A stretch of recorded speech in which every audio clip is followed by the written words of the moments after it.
Hello दोस्तों, स्वागत है आप सभी का मेरे इस यूट्यूब चैनल में। आज के बारे में हम बात करने वाले हैं कि पश्चिम रेलवे ने एक पीडीएफ के माध्यम से ये बताया है कि किस तरह पदोन्नति प्रणाली को दिखाया गया है।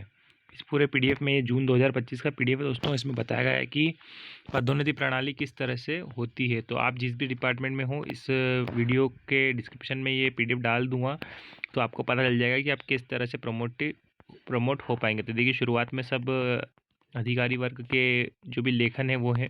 फिर इसमें देखिए बताया गया है, इंडेक्स में दिखाया गया है कि अकाउंट का जो सेक्शन है उसमें 1 से 10 तक मिलेगा। इंजीनियरिंग 17 से 46 ऐसे करके सारे डिपार्टमेंट इसमें दिखाए गए हैं।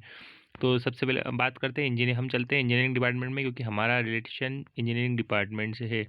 तो पेज नंबर 17 पर हम चलते हैं। तो देखिए, पेज नंबर 17 पर हम आ गए हैं। तो इसमें सिविल इंजीनियरिंग में सबसे पहले ट्रैक मेंटेनेंस से शुरू किया गया है। तो ट्रैक मेंटेनेंस में जो होता है, देखिए कहाँ से शुरुआत होती है। डायरेक्ट रिक्रूटमेंट से आते हैं ट्रैक मेंटेनर में। फिर उसके बाद आपका लेवल 1 में होता है, ट्रैक मेंटेनर 4 में।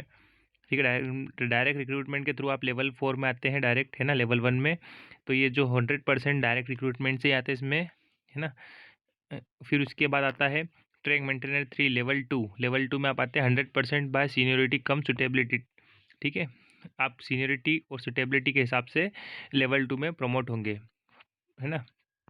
फिर उसके बाद ट्रैक मेंटेनर 2 लेवल 4 में आप कैसे जाएंगे, 100% बाय सीनियोरिटी कम सुटेबिलिटी। इसमें भी same condition. Track maintainer 1 level 5, इसमें भी 100% selection by viva viva walk test. ठीक है, इसमें आपसे पूछताछ की जाएगी, उसके बाद आपको इसमें किया जाएगा। फिर अब ये बता रखा है इसमें, देखिए इसने पूरा डिटेल से दे रखा है। ट्रैक मेंटेनर 4 पे लेवल 1, इसमें क्या लिखा हुआ है, 100% सीधी भर्ती द्वारा निर्धारित आयु छूट IREM के ये पैरा के तहत, पैरा 115 के तहत न्यूनतम शैक्षणिक योग्यता 10वीं पास या ITI या समकक्ष या NCVT द्वारा दी गई NAC के साथ। ठीक है, और इसमें मेडिकल फिटनेस B1 मांगा गया है। ठीक है, तो ये इसी तरह से ये सब दिया हुआ है। अपन आते हैं ट्रैक मशीन पे दोस्तों, क्योंकि हम ट्रैक मशीन से रिलेटेड, ये पीवे का आ गया, फिर उसके बाद ये ब्रिज का आ गया। तो जो दोस्तों ये है हमारा ट्रैक मशीन। ठीक है, अब आपके इसमें बहुत सारे डाउट क्लियर होने वाले हैं कि कैसे क्या होता है।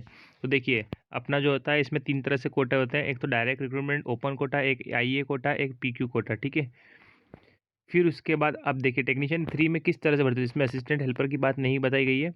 ठीक है, इसमें डायरेक्ट टेक्नीशियन 3 लेवल 2 से स्टार्ट किया गया। तो इसमें जो 25% जो कोटा होता है वो डायरेक्ट रिक्रूटमेंट के थ्रू होता है। 25% ये LDC से भर्ती करते हैं, और 25% ये 50% जो है PQ पूल कोटा से भर्ती करते हैं। Percent cadre distribution 15% total. ठीक है, उसके बाद टेक्नीशियन 2, टेक्नीशियन 1, TMC, है ना, लेवल 6 ऐसे, सीनियर टेक्नीशियन ऐसे जाते हैं। तो जो टेक्नीशियन 2 होता है वो 100% बाय सीनियरिटी कम सुटेबिलिटी टेस्ट थ्रॉट टेस्ट। ठीक है, इसमें आपका ट्रेड टेस्ट होता है, जिसमें आपसे पूछताछ भी रहती है और कुछ काम भी कराया जाता है। आपको एक कोई काम दे दिया जाता है, वो आपको करके दिखाना होता है। फिर उसके बाद आपका वाइवा होता है, उसके बाद आपको प्रमोशन मिलता है। फिर इसके लेवल 1 में, इसमें आपको APR का जो होता है आगे बताऊंगा मैं इसमें। ठीक है, 100% बाय सीनियरिटी कम सुटेबिलिटी, फिर सीनियर टेक्नीशियन। फिर उसके बाद आप बनते हैं JE। सीनियर टेक्नीशियन सब JE बन सकते हैं, है ना। एक तो इंटरनल कोटे के तहत बन सकते हैं, और एक पूल ये जो अपना LDC कोटा होता है उसके तहत बन सकते हैं, PQ पूल कोटा के तहत 25%। ठीक है, अब देखिए आगे बताते हैं आपको लेवल 2। इसमें लिखा है LDC कोटे के विरुद्ध 25% प्लस शार्टफॉल यदि कोई हो, तो खुले बाजार से सीधी भर्ती द्वारा निर्धारित आयु में छूट के द्वारा चयन के साथ चयन द्वारा। ठीक है, ये पैरा लिखा है, प्रासंगिक ट्रेडों में कोर्स पूरा करने वाले एक अप्रेंटिस ITI उत्तीर्ण उम्मीदवारों, सेवारत कर्मचारी जो कोर्स पूरा कर चुके हैं, एक अप्रेंटिस या ITI योग्य हैं, उन्हें सेवारत कर्मचारियों के लिए लागू आयु में छूट की अनुमति देते हुए इस कोटे के तहत विचार किया जा सकता है। ठीक है, और मेडिकल क्या है, A3 होना चाहिए। ठीक है, इसमें इनने क्लियर कर दिया है कि मेडिकल जो है वो कितना कैसा होना चाहिए, फिटनेस A3 होनी चाहिए। LDC इंटरमीडिएट अप्रेंटिस कोटा द्वारा, है ना। फिर वेतन स्तर 1 पूर्व में क्रमशः अकुशल और अर्ध कुशल में के रूप में जाना जाता था, में कार्यरत कर्मचारियों में से 25% जिनके पास अप्रेंटिस अधिनियम में निर्धारित शिक्षा है और न्यूनतम 2 वर्ष की नियमित सेवा है। 2 वर्ष की नियमित सेवा आपकी लेवल 1 में होनी चाहिए, तब जाके आप इस कोटे LDC कोटे के तहत टेक्नीशियन 3 में आ सकते हैं ट्रैक मशीन में। ठीक है, अब जो होता तीसरा है, 50% पदोन्नति द्वारा ट्रेड टेस्ट के माध्यम से वरिष्ठता सह उपयुक्तता वेतन स्तर 1 में सहायक ट्रैक मशीन में से जिन्होंने अपनी परीक्षा अवधि सफलतापूर्वक पूरी कर ली। अब 2 साल आपको फिर टेक्नीशियन, है ना, टेक्नीशियन वन में सॉरी लेवल 1 में आपका काम होना चाहिए, तो 50% पदोन्नति टेस्ट द्वारा भी आप आ सकते हैं। लेवल टेक्नीशियन 2 की बात करते हैं, ठीक है? इसमें कम से कम 2 वर्ष की सेवा, मतलब कम से कम 2 साल आपको ग्रेड 3 में काम करना होता है। वेतन स्तर 2 में कार्यरत टीएम तकनीशियन टीएमसी में से ट्रेड टेस्ट के माध्यम से। अब इसमें क्या होगा, आपका ट्रेड टेस्ट होगा, मतलब सबसे पहले आपको बुलाया जाएगा जोनल टीएमसी में, वहाँ पर आपका ट्रेड टेस्ट होगा। ट्रेड टेस्ट यानी कि आपको कोई काम दे दिया जाएगा, वो आपको करना है। उसके बाद आपको बुलाया जाएगा, 3-4 सर लोग मिलके आपसे सवाल पूछेंगे, सवाल जवाब अगर अच्छे देते हैं, सकुशल पाए जाते हैं, है ना? तो उस हिसाब से आपको नंबर्स दिए जाएँगे।